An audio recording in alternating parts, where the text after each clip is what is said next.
One shot with the deal.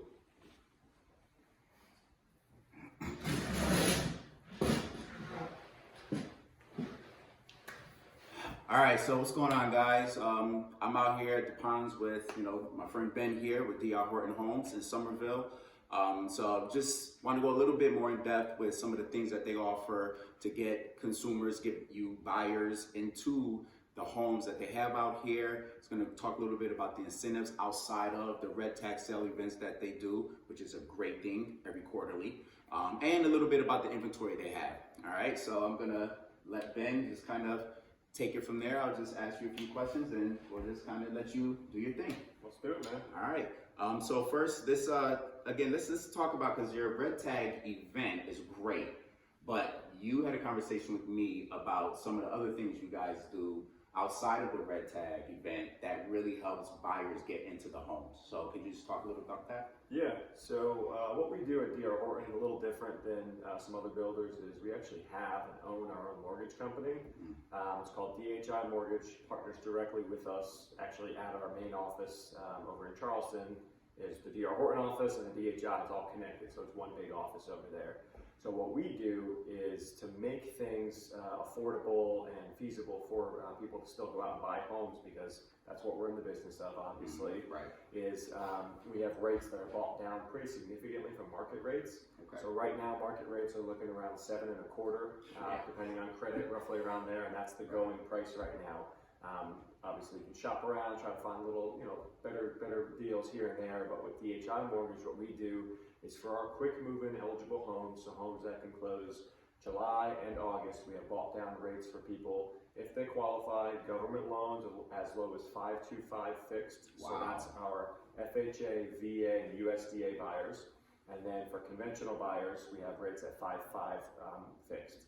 So look at the market rates, 7.25 all the way down to 5.25 or 5.5. That is a huge discount for our buyers there. Huge incentive for them still to buy, to purchase.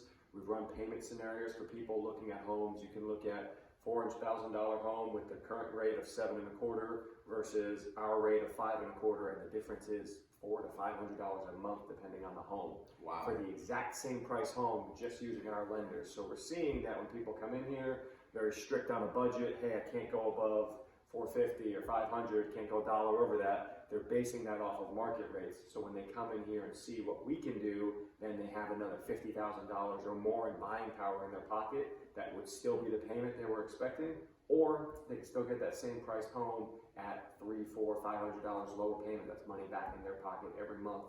And that's fixed too. That's not one of those 2-1 buy downs. That's going to be set for 30 years, but those folks obviously do have to meet credit requirements, those sorts of things to be eligible, but it's a great incentive. It's great for buyers, and something we're all excited to always talk about. Wow, that is huge, especially right now, because I was, like you mentioned, the interest rate. I was actually, I watch it every week to see what it does.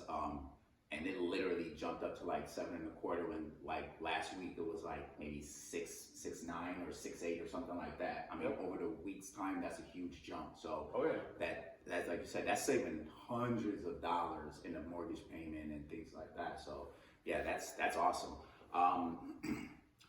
What are some of the things?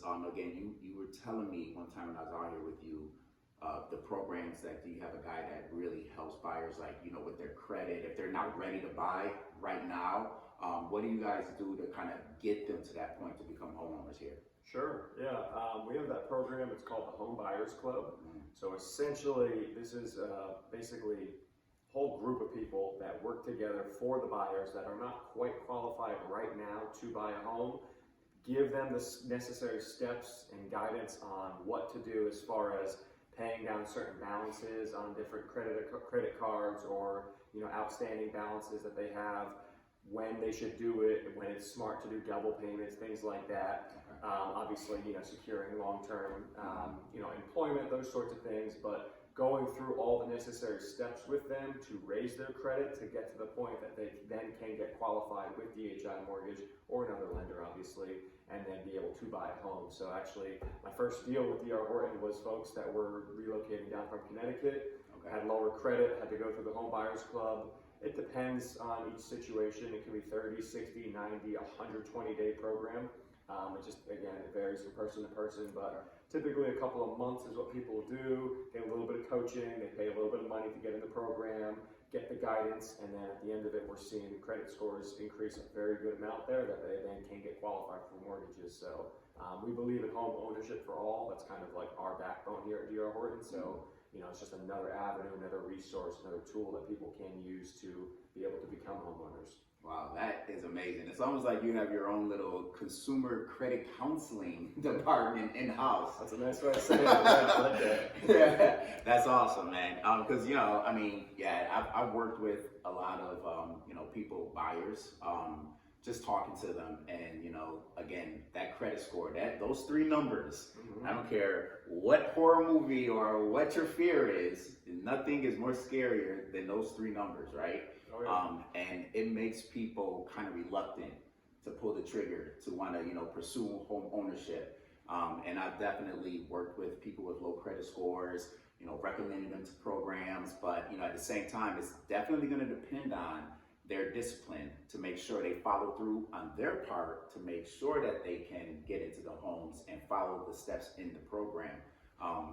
Have you guys seen any like issues where people are actually trying to, stay committed to the process?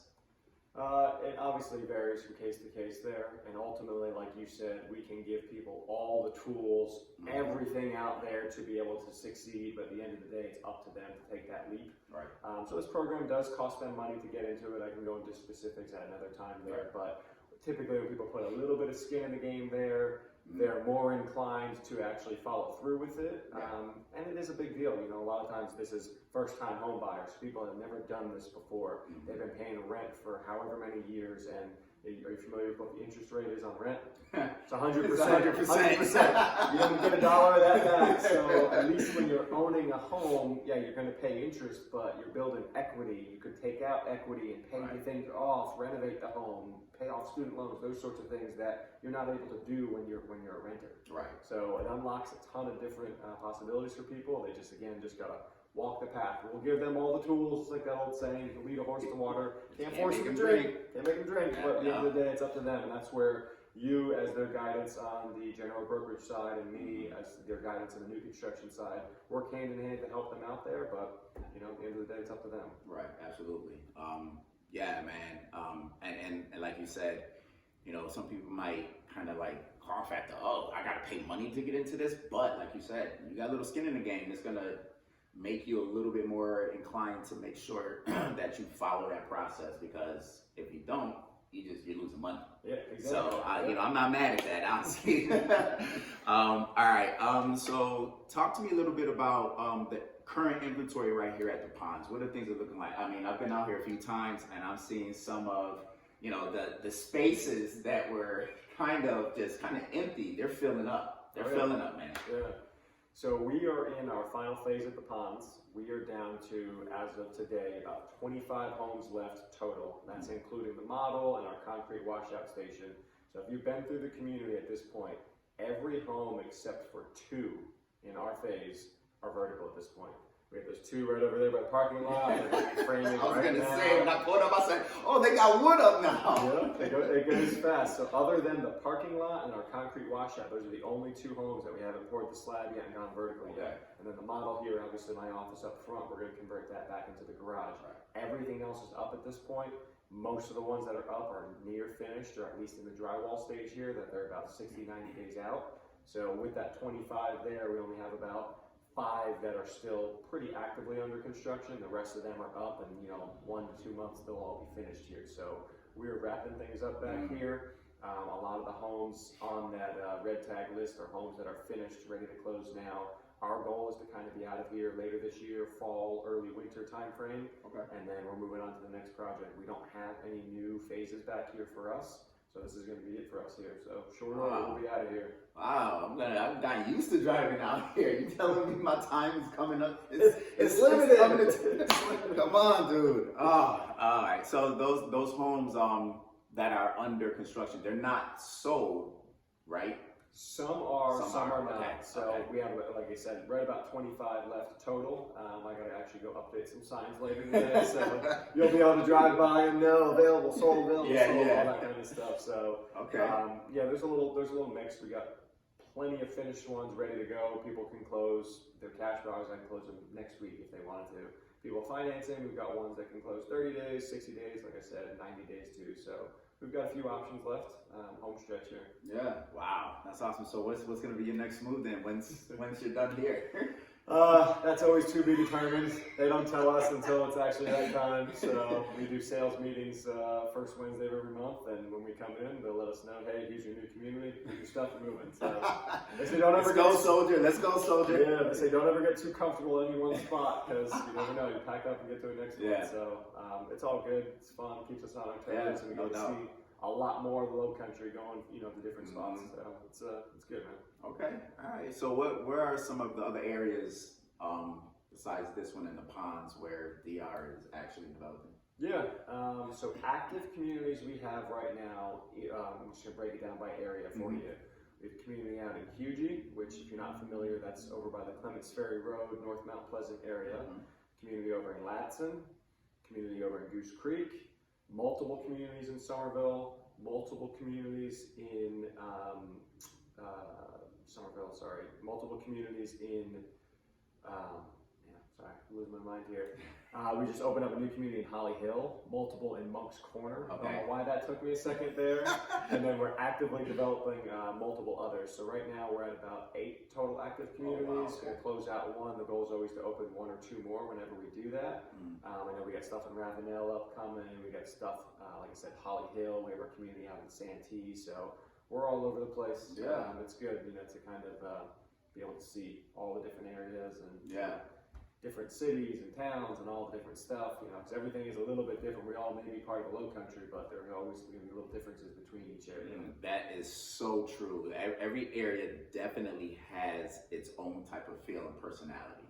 Like you said, it's all low country, but every place is very, very different. It has definitely a different feel. And when you drive through these areas and some of these communities, you definitely can feel it. And what's really funny is even driving out here in the ponds, when driving out here, you're seeing Summerville, but once you get into some of these communities, like the ponds is huge, man. It's huge. And when you're in here for a while, you almost forget that, I'm in Summerville. It almost gives its own identity, right? And so which is kind of cool because you're in Summerville, or you might be in Mount Pleasant, or you're in Johns Island or James Island or Ravenel or whatever, but when you're in one of these developed communities, it literally takes an identity of itself, which is kind of cool. It's like a city within a city. Yeah, exactly. I mean, in this, I seriously, every time I leave here, I'll just drive around the ponds, and I'm like, wow, I didn't know this was over here. Oh, I didn't know this was over here. And this place is huge, man. Good size back here, man. Yeah, so I'm going to kind of use that as a segue then. Being out here in the ponds with all the, like you said, a city within a city, there's a lot to offer the residents, not just of D.R. Horton, but the residents of some of the other developments out here within the ponds. So what are some of those things that the residents, if you're in the ponds or in here, in the ponds here in Summerville, I'm losing my mind. I think you're contagious, dude. What are some of those amenities that they have access to here? Yeah, so front to back here, when you pull in the ponds, it can take you 10 to 15 minutes to reach all the way to the back. So it's spread out. We have quite a few different things in here. At the front of the community, when you pull in, you're going to see the big amphitheater up there. It's kind of that tiered whole outdoor, kind of like a little stadium out there. They can host concerts, different theater things out there, which is really cool. But then that huge lake there at the front, that's where we have the kayak launch, paddleboard launch, people that like that outdoors kind of stuff. It's all protected out there, so they can go out there and just have a day out on the water. And then as you pull into the community, right past that first roundabout, you're going to go up there. There's the YMCA right at the front there. That's obviously open to anybody that gets a membership there, but people in the ponds there can get some good membership deals since they live here as well. Right next to the YMCA, we have a firehouse, which fire station, for those that don't know, having one within X amount of miles of your community actually lowers your insurance because if something, God forbid, were ever to happen to your home, it's very easy to, for the fire trucks to get over you because it's right in here. Then going back further into the community, then we have our social center with the big farmhouse up there. You can rent that out for events, sorts of things like that. We have the coffee house right next to it. We have the outdoor open air pavilion with a couple of grills. We have the pool. We have the children's playground, 2 dog parks, various ponds throughout the community for fishing, things like that. About 7 miles total of protected walking trails as well. Okay. So a lot of outdoor stuff here. What I say is most of the folks here are golf cart owners. Yeah. It almost seems like it's like a golf cart ad. If you come here on a Saturday or Sunday, you see the pools packed. There's not a ton of car parking, but everybody brings their golf carts, parks them up on those lawns there, and you just have space for days out there. So it's a lot of fun, a lot of stuff going on, a lot of activities. They do food truck Fridays anytime the weather's nice, especially in the summer. You'll see pool parties and barbecues and stuff going on. Everyone's very friendly here. That you're new to the area, my recommendation is go down to the pool on a weekend when it's nice and warm out there, meet all the neighbors. Guarantee you'll be invited to parties at somebody else's house after the fact, this, that, the other, but it's a great way to, for you and your family to meet the rest of the community here. Yeah, and the farmhouse. I mean, the social, like that is a really nice area, especially the outside, the grill patio part. I mean, it's a beautiful area, and it look like it would be a great place. Like if you wanted to host some friends or some family that might be visiting. You got the pool right next to the grill area and everything. So yeah, it's a beautiful area. So it's like resort style living. No, it really is. Yeah. It really is. I think I'm gonna miss coming out here. We'll still come back. Don't worry. Exactly. Okay, so let me ask you this one question for people who are looking at the new build. Again, I think your interest rate incentives is huge considering what they are right now. And we already know because of interest rates, buyers have kind of backed off, but you still have some aggressive buyers. But with what you guys offer through your own lender, things like that, what does the process, and who might not be familiar with, all right, I want to purchase a new build, like what is the process? Because it is a little bit different versus buying something that's already built and established and things like that. So what can they kind of expect in a nutshell? Like what was that process look like? Sure, yeah. So obviously we have to identify the home, find the right one for them, whether it's this community or one of our other ones. Like I said, we have about eight of them, so a bunch of different options. Once we find the right home and people are ready to move forward, first step is to always obtain financing, so pre-qualification letter. Obviously it's ideal with our lenders to get the incentives, but if people are ready to write a contract, they can have a pre-qualification from an outside lender to go to contract. We just need to know that they are qualified to buy a home. If they're cash buyers, they got to show proof of funds, so funds for the total amount of the purchase price. So once we have that, it's always the first step. If people come in and they're not qualified, our lenders that work, they're able to get them qualified same day. Application takes anywhere from 15 to 20 minutes, and then lenders, as long as you get them all the documents that they need, they can get you qualified within a couple of hours of doing that. So that's never a hang up for us, as long as they're willing to do the application and get it done. We can do it with them, obviously ourselves. I've done plenty of those with people that are ready to move forward. Once we have the financing all lined up, just for the pre-qualification, obviously, when you're under contract, you do conditional approvals and final approvals, all those sorts of things. Then we need deposit check. So that's different based on each buyer. VA buyers do $2,500, FH buyers deposits $5,000, conventional buyers deposits 3%, cash buyers deposits 20%. So it depends on the situation, the loan structure, whatever they're potentially going to be doing as far as financing. And then that gets noted there. We have card terminal, literally right there that they can pay right in here with a debit card, right with us, easy to go. If they end up writing a contract after they come in and they write it later in the day, we send secure links via email, they can get those done. So pretty simple there, a couple different avenues. We can always do the old school checks as well, where they email or mail those out to us and get those deposited. The debit card and the secure payment's always the simplest one, and then we do all of our agreements DocuSign, so it's all digital. We don't do any pen and paper anymore, so pretty simple for that to get those done. So those 3 steps: qualification letter, deposit, signed agreement, and then the house is off market, it's theirs. So it's It's always, you know, when people first time doing it, there's always a little bit of jitters going on there. But again, that's my job, your job, to walk them through the whole process, explain it all to them, show everything that we have and how that, you know, this is to their benefit, depending on what we're doing, and you know, just make it as smooth of a process from contract to close as possible. That's our goal. Right. I mean, in a perfect world, yes, and I'm sure those type of things happen. What type of hiccups have you run into with working with, you know, whether they're a first-time home buyer or regardless if their first home was small and now they're upgrading because their family is growing and they want a new build? What type of hiccups have you kind of experienced that may delay the process, just so, you know, they can be aware and maybe they can avoid those things? Biggest thing I'll say is please do your homework with your lenders. So your lenders are going to need specific documents and specific bank statements, and they need it via PDF. The number one thing I always see for buyers is they do screenshots or just take a picture and send it in. It's not the lenders giving you a hard time that they won't do that. It's they have to turn it into whatever department they're doing. If it's FHA or USDA, those are government entities that they won't accept the screenshot. So if you give them that, they turn that in. It's going to take 2 to 3 days for whatever government entity to see that. They're going to decline it, and then they're going to have to go back to you to say, hey, we need it via PDF. Just do it right the first time. I understand it's a little hard to go onto things and get PDFs or print them out and scan them. It's a little bit of homework, but when you do it wrong the first time, you're just going to have to do it again, and it delays the process there. So lenders are not doing those things to give you a hard time. They're doing it because that's the guidelines they have to follow. Right. So do it exactly what they say, how they say it, and when they say it. So just knocking those things out, like they'll give you a checklist. Just knock them off one at a time, get it all done. You leave things lingering, financing can't get complete, the home may be done, but you can't close because you didn't get them your last bank statement, your W-2, taxes, those sorts of things. So that's the number one thing that I'll always see.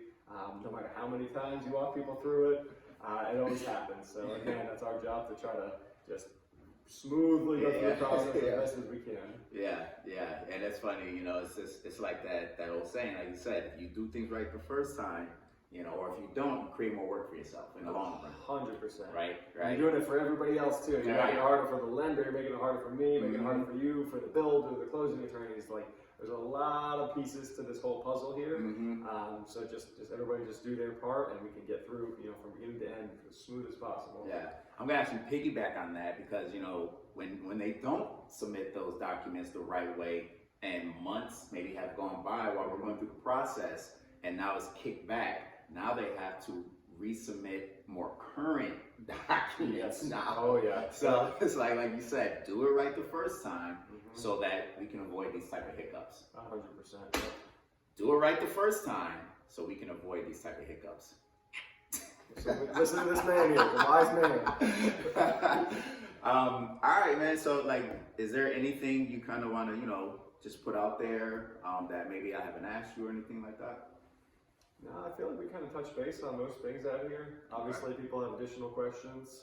Reach out to me and Chad here. Reach out to myself. We'll be happy to walk you through any additional things here that maybe we didn't cover, or maybe we will cover in future videos and segments there. But no, I think this was pretty helpful, and hopefully provide some good insight to people out there looking to purchase. Yeah, definitely. We're gonna be following this man right here. You know, even though when they are done here at the ponds, we're gonna kind of just jump on his coattails and see what other areas he'll end up in, and see what those areas have to offer also. So I'm kind of excited for that too, man.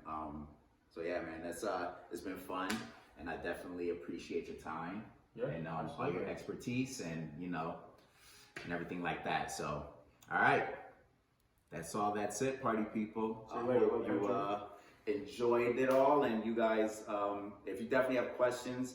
If you are interested in some of the other areas that have been mentioned where D.R. Horton are developing, or if you have questions that maybe they might be developing or near an area that you're interested in, definitely reach out. We can have that discussion.